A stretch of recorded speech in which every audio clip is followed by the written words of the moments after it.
আমি এটা bike rally ইয়াত আমি অনুষ্ঠিত ফুলাম গামোচাৰে আদৰিব।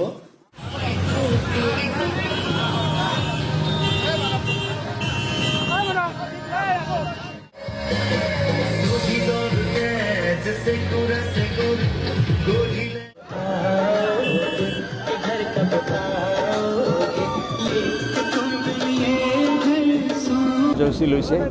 গতিকে আমাৰ আজি যুৱ মৰ্চাৰ নেতৃত্বত আমাৰ টিহু মণ্ডল, আমাৰ টিহু যিটো সমষ্টি, এই সমষ্টিত আজি বাইক ৰেলী হ'ব আৰু এই বাইক ৰেলী উপলক্ষে এইখন সভা আয়োজন কৰা হৈছে। আৰু এতিয়া আমাৰ বাইকেৰে প্ৰচেছন কৰি ইয়াৰ পৰা আমাৰ বেলচৰলৈকে যাব আৰু বেলচৰত গৈ তাত বাইক ৰেলীটোৰ অন্ত পৰিব। আজি মেইন কাৰ্যসূচী এইটোৱেই। প্ৰখৰ ৰোড হৈছে প্ৰখৰ ৰোড আছে, কিন্তু প্ৰখৰ ৰোড থাকিলেও গতিকে কোনো মানুহৰ মনত আপুনি দেখিছে প্ৰত্যেকৰে মুখবিলাক কিমান হাঁহি মুখে আছে, কোনো কষ্ট পোৱা নাই, কষ্ট অনুভৱ কৰা নাই, কষ্ট পাইছে কিন্তু অনুভৱ কৰা নাই। গতিকে এইটো এটা ভাল কথা আৰু সকলোৰে মুখত হাঁহি আছে। গতিকে ৰোড হ'লেও তেওঁলোকে মনত কোনো বেজাৰ পোৱা নাই। স্বাধীনতা দিৱস স্বাধীন কৰা আমাৰ ভাৰতীয় সুসন্তানসমূহক শ্ৰদ্ধাৰে স্মৰণ কৰিছোঁ।